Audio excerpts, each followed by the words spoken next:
ओम नमः शिवाय। कर्पूर गौरम करुणावतारम संसार सारम भुजगेंद्र हारम सदा बसंतम हृदयारविंदे भवम भवानी सहितम नमामि।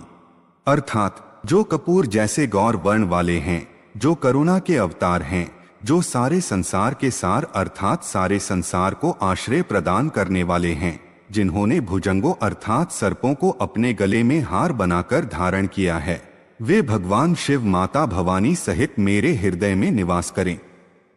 माता भवानी सहित भगवान शिव को मैं प्रणाम करता हूं। जय भोलेनाथ। आप सभी दर्शकों का हमारे YouTube चैनल डिजिटल महात्मा पर हार्दिक अभिनंदन और स्वागत है। आज हम पौराणिक कथा के माध्यम से जानकारी देने का प्रयास करेंगे कि सावन के महीने में भगवान शिव की पूजा क्यों की जाती है और इसका क्या महत्व है।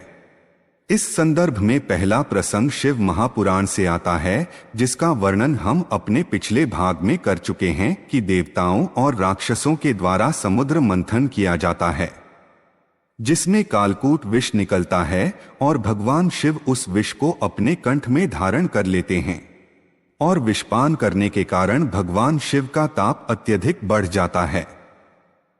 तब इंद्रदेव भगवान शिव पर जल की वर्षा करते हैं और भगवान शिव का ताप ठंडा हो जाता है। यह सावन का ही महीना होता है जब इंद्रदेव भगवान शिव पर जल वर्षाते हैं। भगवान शिव देवराज इंद्र पर अति प्रसन्न होते हैं और उन्हें आशीर्वाद देते हैं। फिर भगवान शिव देवराज इंद्र से कहते हैं कि तुमने इस सावन के महीने में मुझ पर जल वर्षा कर मुझे शीतलता प्रदान की है, सो आज से यह पावन महीना मेरे लिए अति प्रिय हो गया है। अतः जो भी भक्त इस पावन महीने में मुझे जल अर्पित करेगा उस पर मेरी अतिविशेष कृपा रहेगी। सो तभी से सावन के महीने में भगवान शिव की विशेष पूजा की जाती है। वैसे तो ज्येष्ठ और आषाढ़ के महीने में भयंकर तपिश के कारण पृथ्वी का ताप बढ़ जाता है और सभी प्रकार के जीव जंतु गर्मी बढ़ने के कारण परेशान हो जाते हैं। फिर सावन के महीने में भगवान इंद्र वर्षा करते हैं, जिससे कि धरती पर रहने वाले सभी प्रकार के प्राणियों और जीव जंतुओं को बहुत शांति मिलती है और वे प्रसन्न हो जाते हैं और भगवान इंद्र की जय जयकार करते हैं। कहते हैं कि सावन के महीने में भगवान शिव माता पार्वती के साथ विचरण करने के लिए पृथ्वी पर आते हैं और इसी समय भक्तों को भी उनकी पूजा करने का अवसर मिल जाता है। इस संदर्भ में दूसरा प्रसंग भी शिव महापुराण से ही आता है कि जब माता सती के पिता प्रजापति दक्ष ने अपनी राजधानी कनखल में एक विराट यज्ञ का आयोजन किया, लेकिन उन्होंने अपने जमाता शिव और पुत्री सती को यज्ञ में शामिल होने के लिए निमंत्रण नहीं दिया। लेकिन फिर भी माता सती भगवान शिव से अपने पिता प्रजापति दक्ष के यज्ञ में शामिल होने की जिद करती हैं और शिवजी के काफी समझाने के बाद भी सती अपने पिता के उस यज्ञ में बिना बुलाए ही चली जाती हैं। जब सती यज्ञस्थल में पहुंची तो दक्ष प्रजापति ने शिवजी की घोर निंदा की और अपमान भरे शब्द कहे। इस पर माता सती को अत्यंत दुख हुआ और उन्होंने हर जन्म में भगवान शिव को अपने पति रूप में पाने की इच्छा रखते हुए अपने आप को यज्ञ कुंड में समर्पित कर दिया और अपने प्राण त्याग दिए। इसके बाद शिवगण यज्ञ को तहस नहस कर देते हैं और भगवान शिव को प्रजापति दक्ष पर अत्यंत क्रोध आता है और वे त्रिशूल से उसका धड़ अलग कर देते हैं। उसके बाद काफी कुछ घटना घटित होती है, जिसका वर्णन हम आने वाले समय में करेंगे। फिर कुछ समय पश्चात पर्वतराज हिमालय और रानी मैना के घर माता सती का दूसरा जन्म पार्वती के रूप में होता है।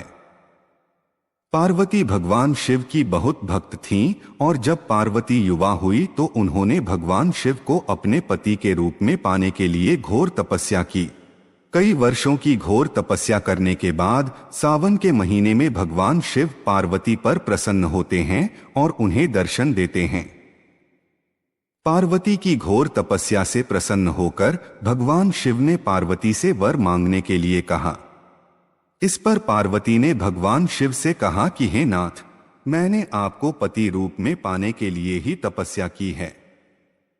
अगर आप मेरी तपस्या से प्रसन्न हैं और मुझे वरदान देना चाहते हैं तो मुझे वरदान दें कि मैं जन्म जन्मांतर के लिए आपकी पत्नी बनूं और पति के रूप में मैं आपकी सेवा करती रहूं। इस पर भगवान शिव पार्वती के वर मांगने पर अति प्रसन्न होते हैं और पार्वती को मनवांछित वरदान देते हैं और अपनी पत्नी के रूप में स्वीकार करते हैं। फिर भगवान शिव पार्वती से कहते हैं कि जिस प्रकार तुमने तपस्या करके सावन के महीने में मुझे प्राप्त किया, उसी प्रकार अगर कोई अविवाहित कन्या सावन के महीने में जल से अभिषेक करके चंदन और कुमकुम का लेपन लगाकर मेरा पूजन करेगी तो उसको भी मनचाहे वर की प्राप्ति होगी।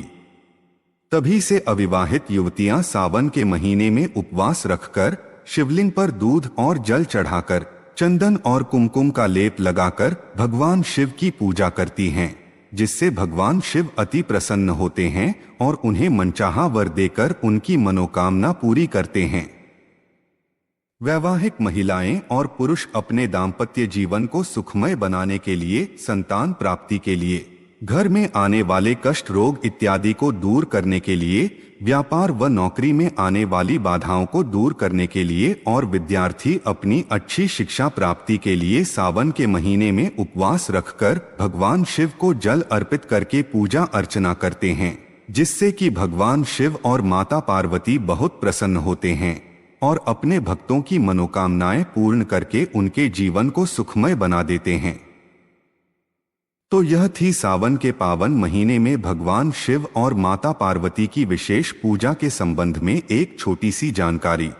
हम आशा करते हैं कि आपको यह जानकारी अच्छी लगी होगी। अगर अच्छी लगी हो तो हमारी वीडियो को लाइक करें और हमारे चैनल को सब्सक्राइब करने का कष्ट करें।